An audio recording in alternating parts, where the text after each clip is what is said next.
Puri sa ating Diyos na buhay. Isang mapayapang araw po para sa ating lahat. Sa kabila ng ating mga pinagdaanan, nakalipas, bagyo, baha, at mga ilang nawala ng tahanan at ilang nawala ng mahal sa buhay, patuloy tayong magpuri sa Panginoon.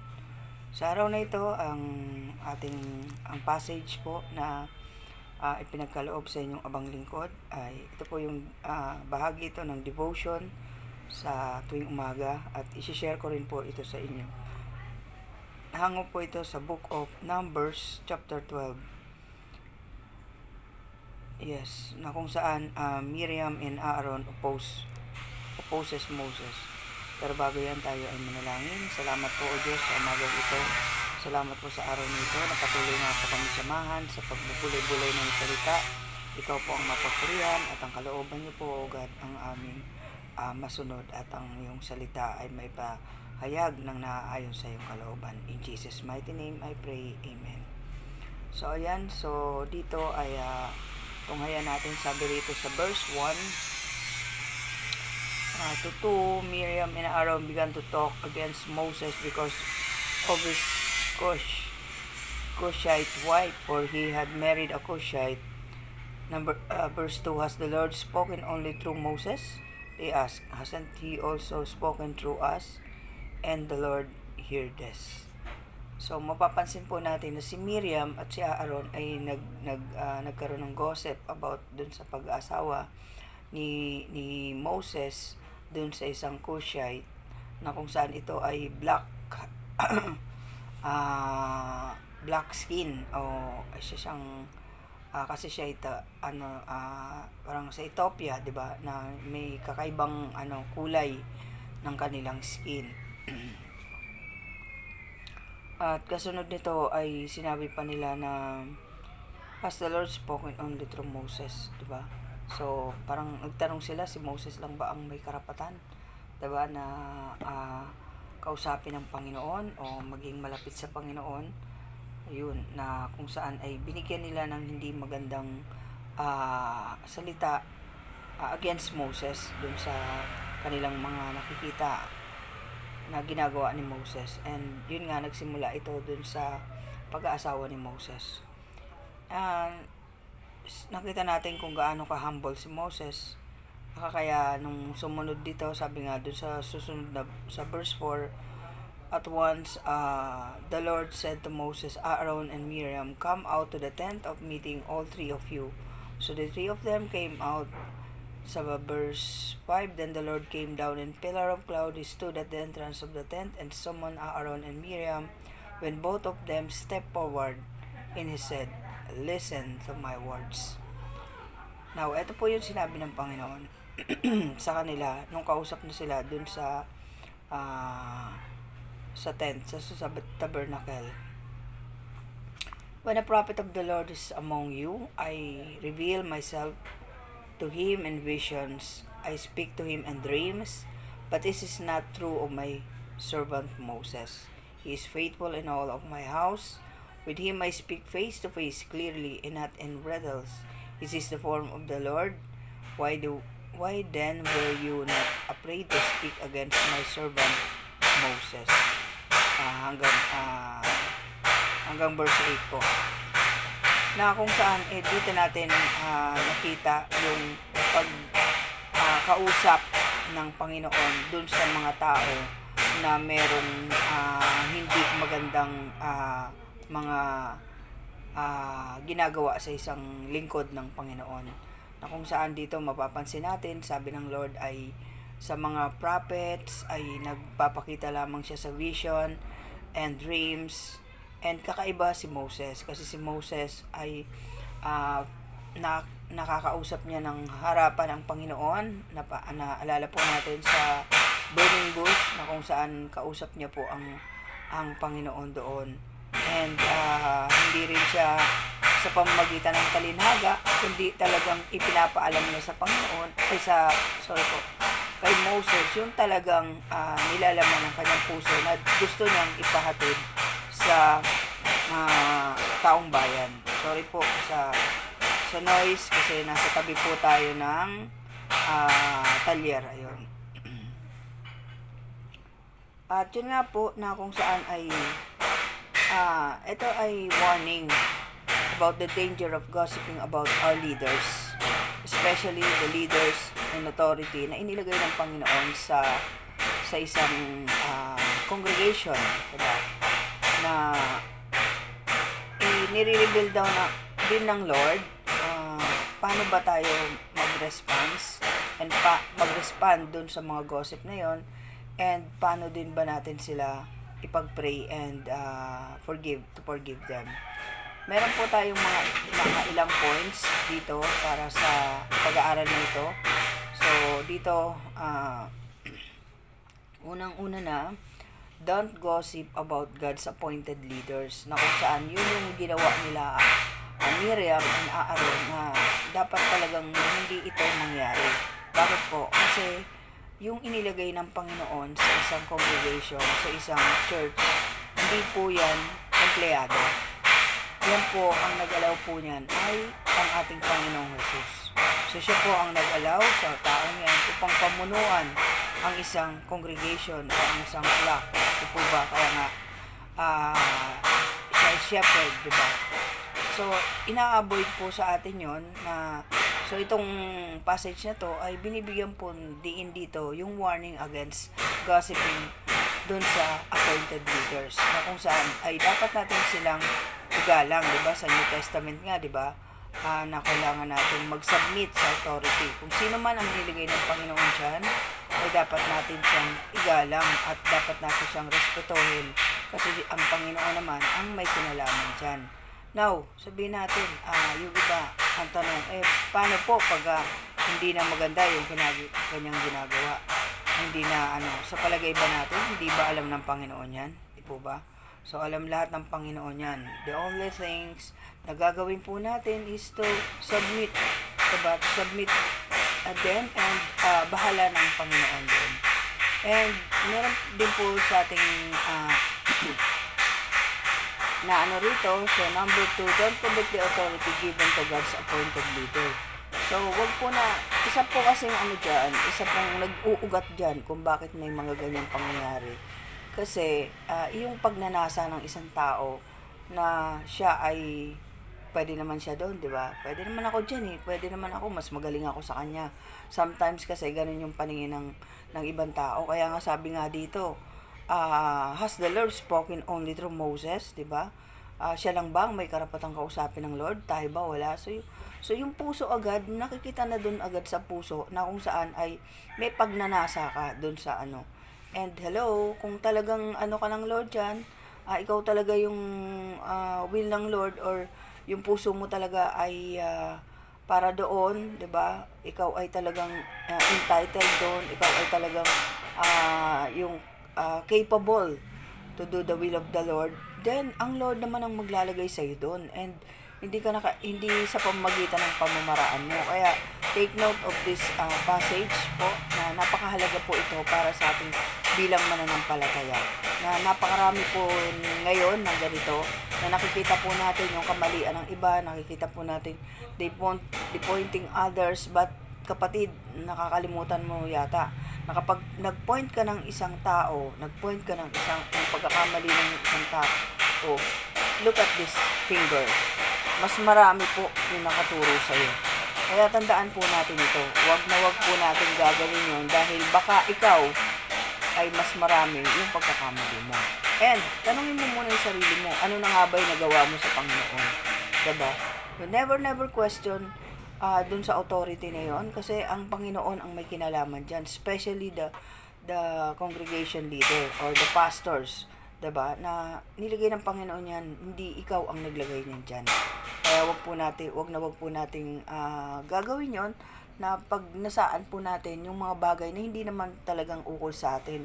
Baka meron pa tayong dapat mas gawin, para kung ano man ang naging problema noon, baka meron tayong dapat gawin doon, 'di ba? Na ano ba yung naging parte mo na doon, 'di ba? So bago ka po muna, tingnan mo muna ano ba yung magagawa mo para sa congregation, ano ba yung magagawa mo doon sa pinagagawa sa'yo ng Lord, ano ba yung maitutulong mo doon. So bago ka po muna, kasi wala tayong karapatan na pumuna sa mga ganung bagay, lalo na't ang naglagay dyan ay ang Panginoong Hesus. So, never.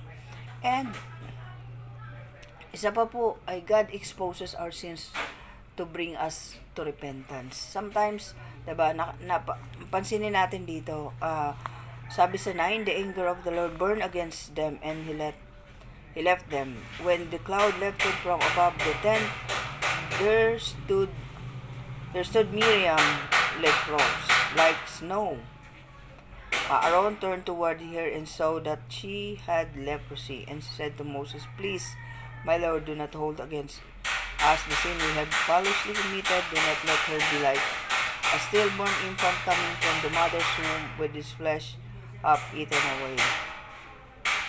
Okay, na makita natin doon, di ba, na sa pamamagitan na-expose yung kasalanan ni Miriam, na kung saan ay nagkaroon siya ng, yun nga, yung parang snow flakes dito sa balat, and it's like leprosy, diba, na doon nahayag yung kanyang kapangyarihan. Hindi para hiyain siya ng Panginoon, para iparamdam sa kanya yung kasalanan na ginawa niya. And sa atin din, ini-expose ng Lord yung ating mga kasalanan to repent us. Hindi para tayo ay parusahan, hindi para sa ating ikasasama, sa ating ikahihina, kundi para tayo ay magising ang ating puso, ang ating mind, para tayo ay humingi ng repentance sa Lord. At malaman natin na yung ginawa pala natin ay kasalanan. Sometimes naiisip natin na tama naman to, tama naman yung ginagawa ko. Okay naman to, wala naman akong ano doon, may karapatan naman akong gawin to, 'di ba? Pero ang tanong, naka-align ba yan sa will ng Lord? 'Di ba po? So, yung ba talaga yung kalooban ng Panginoon, 'di ba? Dinidisiplin ng Lord ang like Miriam, dinisiplin siya ng Lord. And to all of us na nagkakaroon din ng kasalanan, ay hindi po yun punishment, kundi pagdidisiplina lang yun ng Panginoon sa atin bilang kanyang mga anak. Kaya tandaan po natin, when God exposes our sins, He bring us to repentance. So, repent lang po tayo. Repent our sins, kung ano man yon na nagawa, no? At ang bawat isa ay inaanyayahan ng Panginoon to repent their sins kung nakagawa ka ng kasalanan. At tandaan po natin yan, the penalty of committing is death. Kaya wag na wag po nating hangarin pa yung mga bagay na hindi naman talaga natin. So, hintayin natin na itaas tayo ng Panginoon, di ba? And isa din dito sa binibigay sa ating ng Panginoon, pagpapaalala and pointers dito sa passage na to is forgive and pray for those who persecute you. So, yun naman talaga ang dapat natin gawin, to forgive them and pray for them, na talagang sila ay maunawaan nila, mahayag yung kapangyarihan ng Diyos sa kanila, na makita nila ang kabutihan ng Panginoon, na sila ay makita nila yung kanilang kasalanan, na through that sin ay na nagawa nila ay magkaroon sila ng pagkakataon na makapagbalik loob sa Panginoon. Pray for every one of them. Pag-pray po natin sila kasi 'di ba, na talagang sila po ay nangangailangan talaga, na kung saan ay makikita rin po natin yan dun sa Numbers chapter 16, na kung saan nag-aklas naman yung mga leader doon against Moses. So, makita po natin dito kung gaano tayo ay ang Panginoon ay talagang iniingatan niya ang kanyang mga lingkod. Tandaan po natin ito, na wag natin magsasalita ng mga hindi nakakabuti o hindi naaayon sa kalooban ng Panginoon sa mga taong inappoint ng Lord. Lahat ng yan ay iniingatan ng Panginoon. Lahat tayo iniingatan ng Panginoon, lalo na kapag ikaw ay tinanggap mo ang Panginoon bilang Diyos at tagapagligtas mo. So, kasama ka po dyan na iingatan ng Panginoon. Ito ay reminder lang po sa ating lahat. So, reminder lang po ito sa atin, kasi malaya naman tayong makakapagsalita sa ating kapwa. Di po ba? Malaya tayo.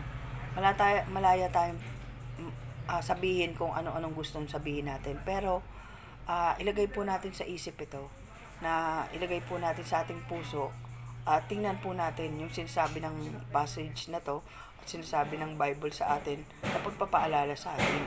Sa New Testament, napakarami pong sinasabi doon about self-control, at yung po dapat tayo bilang isang mananampalataya at ikaw bilang isang Kristiyano, if you are pointing others na sa kanilang mga hindi nakikita mo, 'di ba? Nakikita mo yung hindi magandang ginagawa nila, napupuna mo sila. Think twice, kapatid. Baka kasi ikaw sa pagturo mo, hindi mo nakikita na mas marami nakaturo sa iyo. Kaya tingnan po muna natin yung ating sarili. Ano ba yung nagawa natin sa Lord? Karapat-dapat ba ako sa paningin ng Lord? Karapat-dapat ba ako sa harapan ng Panginoon? Ano po ba ang gagawin ko para mapapurihan ka? And eto po mga kapatid, ang pagturo natin sa ating pag-gossip natin, pag ano natin sa mga ibang leader, no, sa ibang mga kapwa nating Kristiyano, ay hindi po yan nakakalugod sa Panginoon. Tandaan po natin yan. Kaya kapatid, tanungin mo ang sarili mo, tanungin mo ang mag-pray ka, mag-repent ka sa Panginoon, at alamin mo ano pa ba yung magagawa mo, ano ba yung magagawa mo sa na pwede mong ikalugod sa Panginoon, di ba po? Isang paalala po ito ng Panginoon sa atin, kaya napakahalaga po yung pagbabasa natin ng banal na aklat, kasi yan po ay nagbibigay sa atin ng direction sa buhay natin ngayon. Lalo na po na ang mundong ito ay punong-puno ng temptation, punong-puno ng kasalanan, na kung saan from time to time, lumingon ko kanan, kaliwa, gitna, may mga temptation dyan na ginagawa si Satan. At huwag po tayo magpadala dun sa temptation na yan. At ang lagi po nating isipin, how to glorify God. Lalo na po sa ating mga Kristiyano, how to glorify God. Excuse me. So, hindi po nakakalugod sa Panginoon yung ginagawa nating pag-atake mismo sa ating mga leader, sa ating mga pastor, sa ating mga kapwa Kristiyano. Kundi alam mo kung sino dapat mong atakihin ang kaaway. Kasi aatakihin ka niyan from time to time. Ayun. So, purihin ang Panginoon sa umagang ito. Nawa ito ay magkaroon ng sa ating puso. So, i-review niyo rin po ito na Numbers chapter 12 para po natin kung ano po yung ibig iparating sa atin ng Panginoon. Kaya salamat po at purihin ang Panginoon sa ating buhay ngayon, at pagpalain po kayo ng Panginoon at nawa bigyan tayo ng malinaw na pag-iisip. Purihin ka, O Diyos na buhay, dakil at makapangyarihan sa lahat. We praise you, we adore you, Lord, and thank you for this wonderful message to us, Lord, na tulungan niyo po kami na masunod ang lahat ng ito, at kami ay magkaroon ng kalakasan, O God, at patuloy na maging malakas kami sa pananampalataya, and maging ito man ay magamit namin ito sa iyong kapurihan. In Jesus' mighty name I pray. Amen. Thank you po. Salamat po sa lahat ng mga nakikinig at patuloy na manonood ng video ito. At salamat po kung gusto niyo pong ipag-pray kayo. You may send us sa Coffee and Bible ng message para mapag-pray po kayo. And directly, Ara Adesas po. So, sa messenger po. If you want to pray, to have a Bible study, meron po tayong Bible study online. Meron din po tayong mga house-to-house Bible study. God bless po.